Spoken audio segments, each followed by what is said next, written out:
sako, ne, aš tiesiog galvoju tave.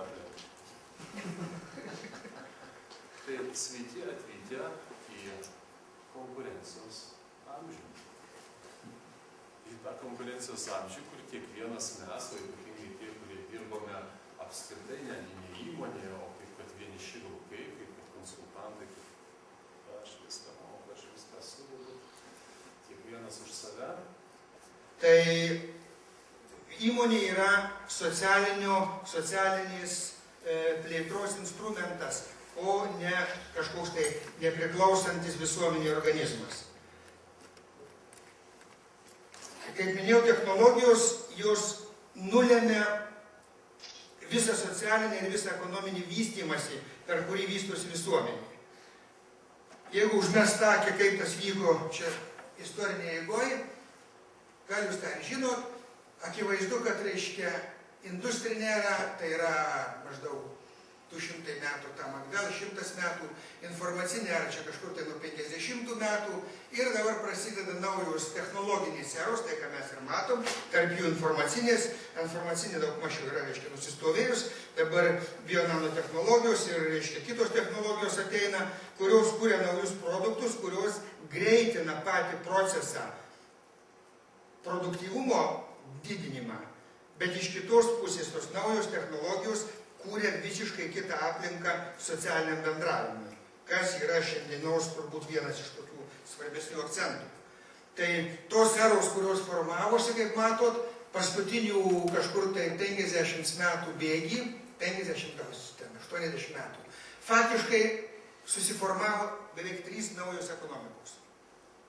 Lietuvoje galbūt tas ir nesijaučia, pasauliniu mastu tai yra vienareikšmiškai aišku ir paskutinė nauja ekonomika, kuri formuojasi, pradeda formuotis, tai yra nanotechnologijų grįsta ekonomika, apie kurią gal mes šiandien tiek daug ir žinom.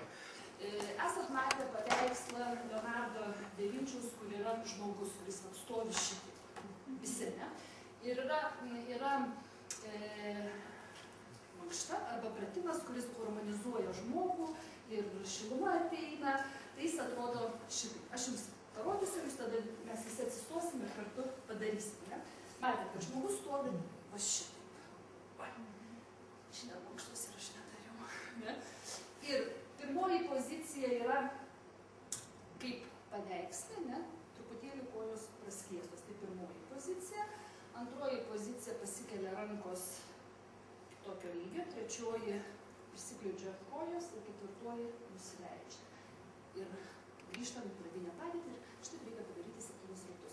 Visi atsistoja, kurie leidžia gauti sinergetinį efektą ir bendradarbiavimo rezultatus augančius eksponentą. Padiktuoti pavardžiui.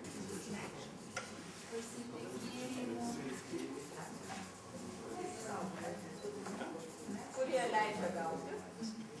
Kurie leidžia gauti.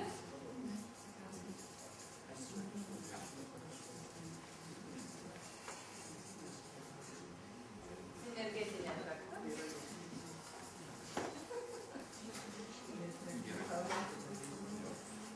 Ir bendradarbiavimo rezultatus augančius eksponentus. Ką kitaip negu mes įpratę daryti. Ir kai mes turime tą problemą, tai tada mes paprastai ką darom? Ieškom sprendimo. Taip sakant, mes bandom susitvarkyti, suvaldyti tą situaciją. Ir valdom tą situaciją, bet įdomiausia tai, kad kuo mes geriau suvaldom tą situaciją, kai mes įsprendžiam tą problemą, kas tada toliau atsitinka. Jinai sukelia naują pokytį. Jeigu mes paėmėm ir nusprendėm, kad reikia tokiu būdu susitvarkyti su tuo, padarėm kažkokį tai sprendimą, tas sprendimas suponuoja tam tikrą naują pokytį ir tas greitis didėja. Ir jeigu mes pagalvosime ir prisiminsime, ant kiek strateginiam lygmenyje, kokius sprendimus mes darome, jeigu pažiūrėsime mūsų tėvai, tai aš atsimenu, Elizas tokia naudojamas.